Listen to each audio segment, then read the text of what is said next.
Puji Tuhan, shalom. Mari kita sama-sama menaikkan syukur kita di hadapan Tuhan, di mana hari ini kita boleh melihat bahwa Yesus kita, Allah kita sangat luar biasa.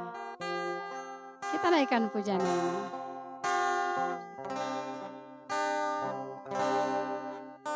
Saat ku masuk ke hadirat-Mu, bawa persembahan ke tempat kudus-Mu. Pujian ku naikkan, sembah ku berikan bagi-Mu Allah yang mulia. Kau layakkan ku menghampirimu, melihat tata kemuliaan-Mu Tuhan. Pujian ku naikkan, sembah ku berikan bagi-Mu Allah yang mulia. Oleh kuasa darah-Mu, Kau telah tebus dosaku. Kekudusan-Mu melingkupiku.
bersama-sama kami akan belajar firman-Mu. Kami sudah memuji dan menyembah-Mu. Saat ini kami buka hati kami buat kebenaran firman-Mu, karena kami sungguh percaya bahwa firman-Mu sanggup mengubah hidup kami. Dalam nama Tuhan Yesus, siap sambut terima berkat firman Tuhan sore hari ini. Sama-sama katakan amin. Puji Tuhan. Selamat sore Bapak Ibu Saudara yang kekasih dalam Tuhan, pemirsa dimanapun kita berada, rekan LOB, sahabat LOB. Sungguh anugerah Tuhan yang terjadi atas hidup saudara dan saya, sehingga kembali kita dipertemukan dalam ibadah kebangkitan Tuhan Yesus hari ini. Dulu kita sering mendengar ada slogan bahwa hari pertama waktu Yesus mati tidak terjadi apa-apa. Hari kedua demikian, iblis pesta pora. Hari ketiga dia tidak tahu, dia tidak mengerti rencana Tuhan. Yesus bangkit. Tuhan saudara dan Tuhan saya bangkit pada hari ini. Kita memperingatinya, kita merayakannya. Ini satu anugerah yang luar biasa. Amin. Haleluya. Berikan tepuk tangan yang meriah bagi Allah kita. Haleluya. Mari kita melihat ada kuasa kebangkitan yang perlu kita pelajari hari-hari ini, supaya iman kita tidak diombang-ambingkan. Coba kita baca di 1 Korintus pasal 15 ayat yang ke-3. Itu dikatakan, sebab yang sangat penting telah kusampaikan kepadamu, yaitu apa yang telah kuterima sendiri, ialah bahwa Kristus telah mati karena dosa-dosa kita sesuai dengan kitab suci, bahwa Ia telah dikuburkan dan telah dibangkitkan pada hari yang ketiga sesuai dengan kitab suci, bahwa Ia telah menampakkan diri kepada Kefas dan kemudian kepada ke-12 muridnya. Sesudah itu Ia menampakkan diri kepada lebih dari 500 saudara sekaligus. Puji Tuhan. Nah, kenapa ini sangat penting? Karena ayat, coba kita buka lagi ayat 14-nya. Ayat 14-nya dikatakan begini. Tetapi andai kata Kristus tidak dibangkitkan, maka sia-sialah pemberitaan kami, dan sia-sialah juga kepercayaan kamu. Kenapa? Ayat yang ke-20 berkata begini, Bapak Ibu Saudara yang dikasih dalam Tuhan. Tetapi yang benar ialah bahwa Kristus telah dibangkitkan dari antara orang mati, sebagai yang sulung dari orang-orang yang telah meninggal. Kenapa hal ini terjadi? Nah, jemaat yang ada di Korintus itu dengan kota yang begitu metropolitan saat itu, di sana juga berkembang nabi-nabi palsu, pengajaran-pengajaran yang tidak sesuai dengan firman Tuhan. Akhirnya Paulus menegaskan kepada jemaat yang ada di Korintus bahwa percayalah kepada Yesus. Dia yang mati kemudian dia bangkit. Bagaimana dengan saudara dan saya hari-hari ini? Adakah iman kita mulai digoncangkan? Ini hal yang penting. Coba kita buka di dalam Matius pasal yang ke-28. Matius pasal yang ke-28 ayat 11 sampai 15. Dusta Mahkamah Agung. Ketika mereka di tengah jalan, datanglah beberapa orang dari penjaga itu ke kota dan memberitahukan segala yang terjadi kepada imam-imam kepala. Dan sesudah berunding dengan tua-tua, mereka mengambil keputusan lalu memberikan sejumlah besar uang kepada serdadu-serdadu itu dan berkata, kamu harus mengatakan bahwa murid-muridnya datang malam-malam dan mencurinya ketika kamu sedang tidur. Dan apabila hal itu terdengar oleh wali negeri, kami akan berbicara dengan dia, sehingga kamu tidak beroleh kesulitan apa-apa. Mereka menerima uang itu dan berbuat seperti yang dipesankan kepada mereka. Dan cerita ini tersiar di antara orang Yahudi sampai sekarang ini. Nah, tahukah Bapak Ibu Saudara bahwa mahkamah agama itu membuat dusta, membuat kebohongan. Terjadi penipuan di sana. Yang seharusnya Yesus bangkit, tetapi mereka menipu. Mereka mengatakan pada malam-malam muridnya datang mengambil mayat Yesus. Ini yang penting. Makanya kita harus sungguh-sungguh di sini. Karena kenapa? hal ini terjadi sampai sekarang ini. Ini perlu Bapak Ibu Saudara yang kekasih dalam Tuhan, pemirsa dimanapun kita berada, ini penting. Karena kenapa Bapak Ibu Saudara yang kekasih? Seperti yang saya ulang tadi 1 Korintus pasal 15 ayat yang ke-20. Tetapi yang benar ialah bahwa Kristus telah dibangkitkan dari antara orang mati sebagai yang sulung dari orang yang telah meninggal. Kita tahu bersama menurut iman kepercayaan kita, ada 3 orang yang sudah naik ke surga. Yang pertama itu Henok, dalam Kejadian pasal 5 ayat 24. Henok naik ke surga. Ia tidak ada lagi karena dia memiliki hubungan yang karib dengan Tuhan. Yang kedua ada Elia, 2 Raja-Raja pasal 2 ayat yang ke-11. Dia punya hubungan yang karib dengan Tuhan sampai kuda mengangkat, kuda bersayap dengan api mengangkat dia hidup-hidup naik ke surga. Tetapi 1 Korintus pasal 15 ayat yang ke-20 berkata, dia yang sulung dari orang-orang yang sudah meninggal. Siapa dia? Benar, dia Yesus Kristus Tuhan, Tuhan saudara dan Tuhan kita, Tuhan saya. Dia naik ke surga setelah dia mati 3 hari lamanya. Kemudian dia bangkit. Saudara, kuasa Allah maut tidak sanggup menahannya, karena memang dia Allah yang luar biasa. Dia layak disembah. Nah, oleh karena itu penting kita belajar. Karena kenapa? Telah terjadi penipuan hari-hari ini. Mari bersama-sama kita akan melihat ada kuasa kebangkitan Yesus yang perlu saudara dan saya pahami. Lukas pasal 24 ayat yang ke-13. Pada hari itu juga 2 orang dari murid-murid Yesus pergi ke sebuah kampung bernama Emmaus yang terletak kira-kira 7 mil jauhnya dari Yerusalem. Dan mereka bercakap-cakap tentang segala sesuatu yang telah terjadi. Ketika mereka sedang bercakap-cakap dan bertukar pikiran, datanglah Yesus sendiri mendekati mereka lalu berjalan bersama-sama dengan mereka. Tetapi ada sesuatu yang menutupi mata mereka sehingga mereka tidak dapat mengenal Dia. Yesus berkata kepada mereka, apakah yang kamu percakapkan sementara kamu berjalan? Maka berhentilah mereka dengan muka muram.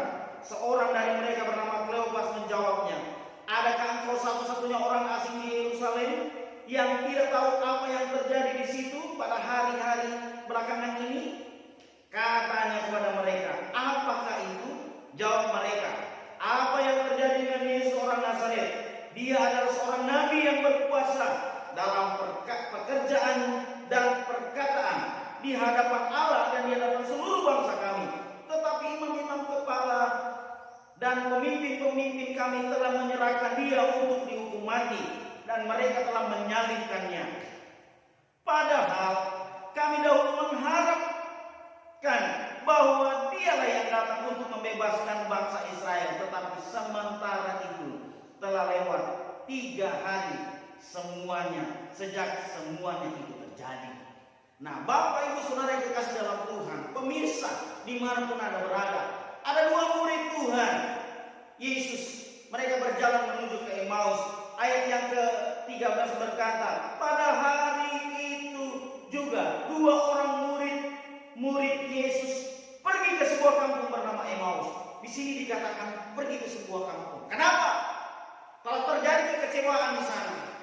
Ayat yang ke-21 berkata, padahal kami dahulu mengharapkan bahwa Dialah yang datang untuk membebaskan bangsa Israel. Tetapi sementara itu telah lewat 3 hari sejak semuanya itu terjadi. Kenapa? Yesus mati.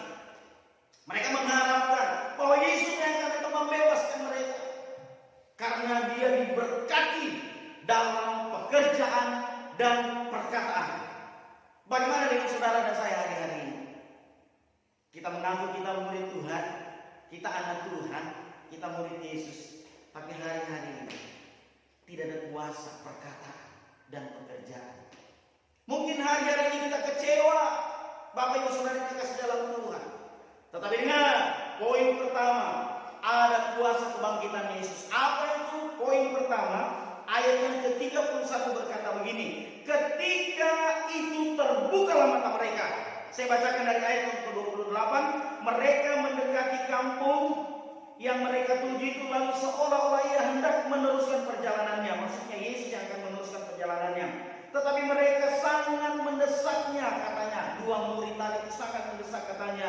Tinggal bersama-sama dengan kami sebab hari telah menjelang malam dan matahari hampir terbenam.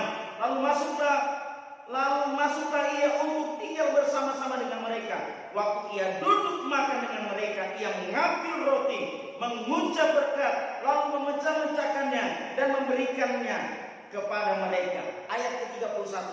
Ketika itu terbukalah mata mereka dan mereka pun mengenal dia, tetapi ia lenyap dari tengah mereka. Ada kuasa kebangkitan Yesus. Poin pertama, kuasa kebangkitan Yesus. Yesus sanggup mencelitkan mata. Padahal secara fisik dua murid Yesus itu tidak buta secara fisik, karena mereka berjalan menuju ke Emmaus. Ada kekecewaan di sana. Pulang kampung deh. Firman Tuhan katakan pergi, tapi saya dapati mereka pulang kampung. Kenapa? Kecewa. Hati-hati dengan kekecewaan. Padahal secara fisik mereka tidak buta, tapi mereka buta hati. Hati-hati. Hati-hati dengan hati. Karena kekecewaan itu sanggup membutakan iman kita. Jadi Bapak Ibu Saudara yang kekasih dalam Tuhan, apapun persoalanmu hari-hari, mungkin kita sudah lama berdoa, dengan sakit kita tidak sembuh-sembuh. Sabar, tetap berdoa. Mungkin hari-hari ini kita sementara berdoa buat ekonomi kita yang hari-hari ini turun drastis. Sabar, karena ada berkat di balik kesetiaan. Mungkin kita kecewa dengan suami kita. Hari-hari penghasilan tidak menentu, kadang pulang tidak bawa hasil. Kita sebagai istri kita mulai kecewa dengan suami kita. Atau mungkin kita sebagai suami kita mulai kecewa dengan istri kita. Dia bekerja tidak sesuai dengan yang kita harapkan hari-hari ini. Ataupun kita orang tua kita kecewa dengan anak-anak kita. Hari-hari ini sekolah tidak menentu. Tanda tanya besar bagi cita-cita dan masa depan bagi anak-anak kita. Kita sebagai orang tua sudah habis kita punya dana untuk membiayai anak-anak kita. Tetapi apa yang terjadi? Atau kita sebagai anak kecewa kepada orang tua. Susah punya orang tua. Saya mau begini tidak boleh, saya mau begini tidak boleh. Mau jadi apa saya? Tapi ingat, di dalam Yesus kekecewaan kita bisa terubah, bisa terpulihkan. Amsal 4 ayat 23 berkata begini, jagalah hatimu dengan segala kewaspadaan. Wow. Jadi hati kita itu dijaga dengan segala kewaspadaan. Karena kenapa? Dari sana terpancar kehidupan. Waktu kita menjaga hati kita sesuai dengan firman Tuhan, maka kehidupan itu akan terpancar dari wajah kita. Yesus adalah solusi satu-satunya bagi setiap persoalan kita. Hosea pasal 4 ayat 6 berkata begini, umatku binasa karena tidak mengenal Allah. Jadi dua murid Yesus ini karena kekecewaannya membutakan mata mereka, tidak mengenal lagi dengan yang namanya Yesus. Mereka sementara berjalan, tiba-tiba Yesus menghampiri mereka dan berjalan bersama-sama dengan mereka. Tapi mereka tidak mengenal Yesus. Karena kenapa? Ada kekecewaan di sana. Hati-hati dengan kekecewaan. Itu akan membutakan pengenalan saudara dan saya kepada Tuhan. Nah, oleh karena itu, mari sungguh-sungguhlah di hadapan Tuhan, supaya kita tidak kecewa lagi. Setuju katakan amin? Puji Tuhan. Poin yang kedua yang perlu kita pelajari, Bapak Ibu Saudara yang dikasih dalam Tuhan, karena dua murid ini kecewa, tetapi ada kuasa di balik kebangkitan Yesus. Poin yang kedua kita lihat pada Lukas pasal yang ke-24 ayat yang ke-32. Di situ dikatakan, kata mereka seorang kepada yang lain, bukankah hati kita berkobar-kobar ketika kita berbicara dengan dia di tengah jalan, ketika ia menerangkan kitab suci kepada kita? Karena kekecewaan membuat kita patah semangat. Hati yang gembira adalah obat yang manjur, tetapi semangat yang patah mengeringkan tulang. Hati-hati Bapak Ibu Saudara yang terkasih dalam Tuhan. Hari-hari ini terlalu banyak bibit-bibit sakit penyakit-penyakit yang kita tidak tahu dari mana munculnya. Ketika kita mulai kecewa dan kita tidak membereskan itu, segala penyakit akan datang dalam kehidupan saudara dan saya. Tetapi ketika kita membereskan firman Tuhan, mengasihi saudara dan saya, maka di situ poin kedua, membangkitkan semangat, ada gairah. Beberapa dari kita mungkin kita kecewa hari-hari ini, kecewa dengan pemerintah. Tapi mari bereskan itu. Dekat sama Tuhan, baca firman-Nya, maka kita akan menerima gairah yang baru. Adakah hari-hari ini kita patah semangat? Mari, hati yang gembira adalah obat yang manjur. Sungguh-sungguh datang kepada Tuhan. Murid Tuhan 2 orang, padahal mereka dikatakan murid-murid Yesus. Berarti mereka dekat dengan Yesus. Hari-hari mereka melihat mujizat waktu mereka berjalan bersama-sama dengan Yesus dalam pelayanan. Mereka melakukan bersama-sama dengan Yesus mujizat di depan mata. Tetapi waktu mereka kecewa, itu membutakan mereka. Mungkin hari-hari ini kita kelihatan sehat, datang di gereja. Tetapi siapa yang tahu sakit hatimu? Cepat bereskan di hadapan Tuhan.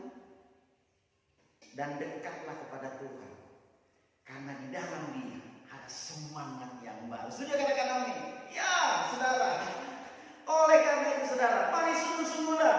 Matius pasal 11 ayat 28 sampai 31 berkata gini, marilah kepadaku hai kamu yang letih lesu dan berbeban berat, aku akan memberikan kelegaan kepadamu. Wow, ini jaminan bagi kita orang yang percaya pada Tuhan. Seberat apapun persoalanmu, di dalam Tuhan tidak ada kata mustahil. Sudah katakan amin? Ya, dekatlah sama Tuhan. Saudara, ini penting. Ini penting. Murid-murid Yesus dikatakan kecewa. Adakah hari-hari ini kekecewaan menguasai hidupmu? Firman Tuhan berkata, dekat sama Tuhan. Waktu mereka berjalan bersama-sama dengan Yesus, mereka ada gairah. Waktu mereka duduk makan, kemudian Yesus mengambil roti, memecah-mecahkannya dan membagi-bagikan. Wow, ada suatu semangat yang baru. Jadi kalau kita patah semangat, kita kurang bergairah, mungkin kita ditipu. Hari-hari kita ada dalam keterpurukan. Dengar, dekat sama Tuhan. Setuju katakan amin?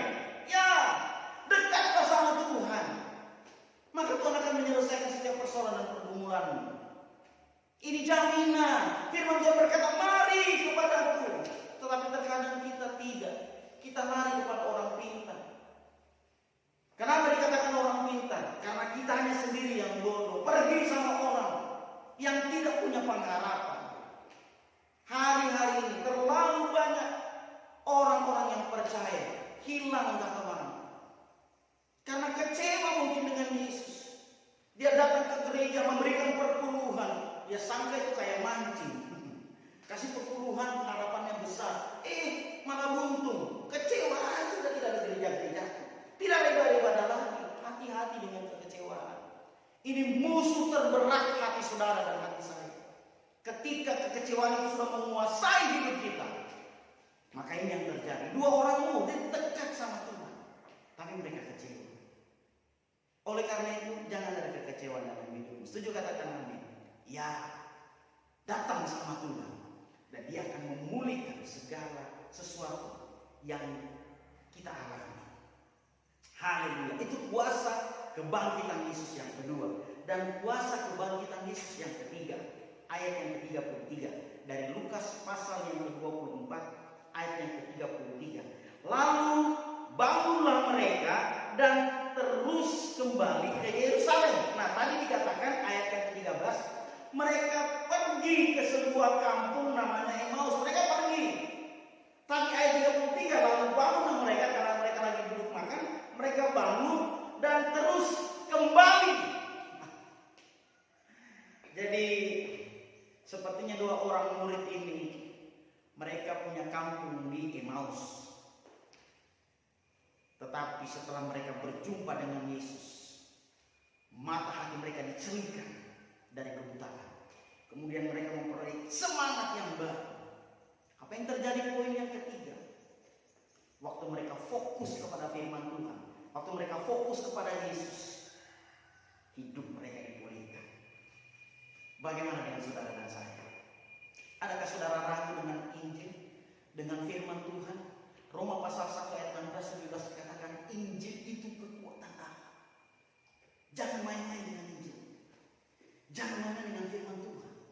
Karena kenapa? Injil itu kekuatan Allah. Bayangkan saudara, dimanapun saudara berada, Allah hadir dengan kekuatan penuh untuk menyertai saudara dan saya. Ataupun mungkin kalau kita mengalami musibah atau apapun yang kita alami, ada maksud Tuhan di sana. Roma pasal 8 ayat 28, Allah turut bekerja untuk mendatangkan kebaikan. Jadi tidak ada kata kekecewaan. Sebenarnya Yesus punya peluang kecewa berat sama murid-muridnya. Ingat beberapa hari yang lalu kita merayakan Paskah. Sebelum Paskah apa yang terjadi? Murid-muridnya mengkhianatinya. Yudas mengkhianatinya dengan menjual. Murid-muridnya yang ke-11 yang lainnya mengkhianatinya karena waktu dia ditangkap semua lari ke penjara. Kocar kacir. Apalagi yang namanya Petrus. Padahal dia sudah diingatkan di atas batu karang ini aku akan mendirikan umatku, gembalakan domba-domba. Tapi waktu dia mendustai Yesus, sangat sakit bagi Yesus. Ada peluang bagi Yesus. Memang sakit tapi dia mengampuni. Dia mengasihi Petrus. Ada peluang bagi Yesus untuk kecewa. Tapi sekali lagi, Yesus tidak ada di situ. Yesus menang atas kekecewaan. Makanya dia mengingatkan kepada dua orang muridnya, balik kembali, Kleopas, balik kembali, pelayanan. Berapa dari kita hari-hari mungkin kita kecewa karena pemimpin kita, pemimpin rohani, pemimpin di kantor. Tapi ingat, kekecewaan tidak menyelesaikan masalah. Yang menyelesaikan masalah adalah fokus pada firman. Murid-murid ini fokus, mereka mendengarkan kepada Yesus. Wow, langsung mereka bergairah. Setelah mereka bergairah, mereka bangkit, kemudian kembali berbalik, pulang kembali ke Emmaus. Tidak sampai di situ, saudara. Karena kenapa? Di dalam Yesus tidak ada yang mustahil. Lukas pasal 1 ayat 37. Tidak ada yang mustahil. Waktu kita sungguh-sungguh kepada Tuhan, hidup kita bisa dipulihkan. Setuju, katakan amin. Ya, saya setuju dengan itu. Waktu kita sungguh-sungguh kepada Tuhan, apapun keberadaan kita, Dia sanggup memulihkan. Dia Allah yang luar biasa. Murid-muridnya tidak hanya dipulihkan, tetapi apa yang terjadi? Di situ dikatakan ayat yang 35. Lalu kedua orang itu pun menceritakan apa yang telah terjadi di tengah jalan dan bagaimana mereka mengenal Dia pada waktu Ia memecah-mecahkan roti. Tuhan tidak hanya memulihkan kedua orang murid, tetapi kedua orang murid ini berani menyampaikan amanat agung. Pergi, jadikanlah semua bangsa muridku. Mereka mulai menceritakan kebaikan Tuhan. Mereka mulai menceritakan kedahsyatan Tuhan. Bahwa memang Yesus sudah mati, tetapi waktu perjalanan kami menuju ke Emmaus, kami berjumpa dengan Yesus. Dia menerangkan kitab suci. Terbukalah mata mereka ketika mereka duduk memecah-mecahkan roti. Hati mereka bergairah, maka mereka kembali ke dalam perkumpulan murid-murid yang lain yang ada di Yerusalem. Bahkan terlebih mereka boleh bersaksi. Bagaimana dengan gereja Tuhan hari-hari ini? Bagaimana dengan saudara dan saya hari-hari ini? Apakah kita sudah tidak bersaksi lagi? Ingat, terakhir kali kita bersaksi kepada siapa? Kita menceritakan Yesus. Firman hari ini buat saudara dan buat saya mengingatkan kita bahwa betapa pentingnya kita menceritakan kebaikan Tuhan. Apa yang kita alami kita tidak nikmati sendiri. Ceritakan kepada siapa? Kepada siapa orang yang kita ketemu, yang kita jumpai. Dengan kata lain, kita sementara menceritakan kabar baik. Benar, dunia ini butuh kabar baik. Dunia ini butuh Yesus.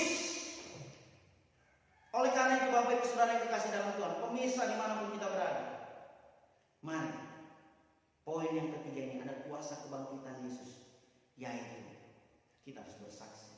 Kalau kita sudah dipulihkan, kalau kita sudah diselamatkan, bagi keselamatan itu kepada orang lain yang ada di sekitarmu. Kalau kita sudah dipulihkan, bagi pemulihan itu kepada orang-orang yang ada di sekitarmu, supaya orang sendiri bisa berjumpa dengan Yesus yang ada di dalam kehidupan saya dan kehidupan saudara.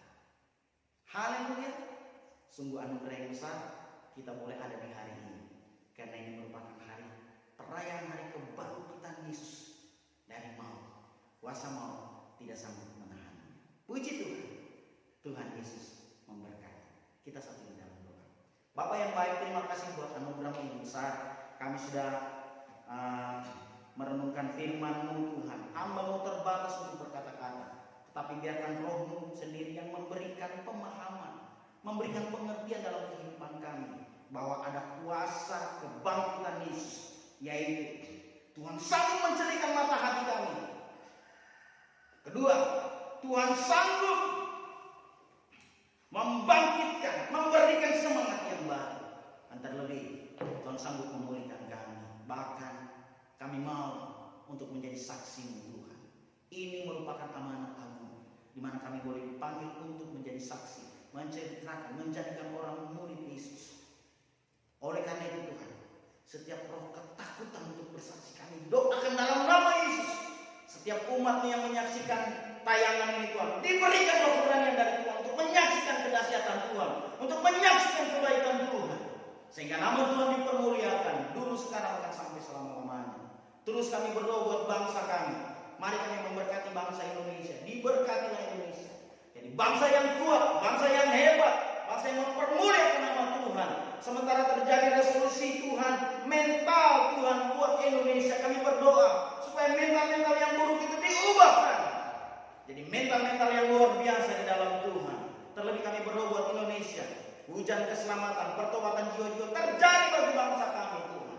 Setiap suku, kaum dan bahasa dibawa untuk mengenal siapakah Yesus sesungguhnya. Di dalam nama Tuhan Yesus. Terus kami melobang buat LOB Ministry. Tuhan, buat pelayanan yang mereka lakukan Tuhan, diberkati dalam nama Yesus. Kami percaya melalui LOB Ministry Tuhan, kerajaan Allah semakin diperlebar dan nama Tuhan dimuliakan. Berkati Tuhan, mulai dari pemimpin bahkan semua anggotanya Tuhan. Diberkati Tuhan dalam nama Yesus, dijauhkan dari mara bahaya, musibah, maut atau apapun itu kami tolak dalam nama Yesus. Sehingga kami boleh melihat melalui ministry ini semakin banyak memenangkan jiwa. Buat setiap pelayanan-pelayanan mereka lakukan, sungguh Allah memberkati dan Allah menyertai. Terpuji akan nama-Mu. Sebentar kami akan berpisah Tuhan, tapi sesungguhnya kami tahu Allah menyertai dan mengurapi kami. Mari buka kedua tangan-Mu dan dengan iman terimalah berkat Tuhan. Berkat damai sejahtera, berkat pertolongan dan perlindungan dari Bapa yang kekal selalu menyertai saudara dan saya. Mulai hari ini sampai Maranatha Tuhan datang kedua kali. Apapun yang kau kerjakan oleh kedua tangan ini akan dibuat berhasil. Dan kemanapun kau melakukan kakimu, janjinya Dia Allah Immanuel akan selalu menyertai saudara dan saya. Mulai hari ini sampai Maranatha Tuhan datang kedua kali. Berkat atas nama Bapa, Putra dan Roh Kudus. Berkat dalam nama Tuhan Yesus. Berkat yang terbaik dari surga menjadi bagian saudara dan saya. Dalam nama Yesus, percaya diberkati Tuhan. Sama-sama katakan amin. Puji Tuhan, Tuhan Yesus memberkati. Sampai kita berjumpa. Salam dahsyat Immanuel.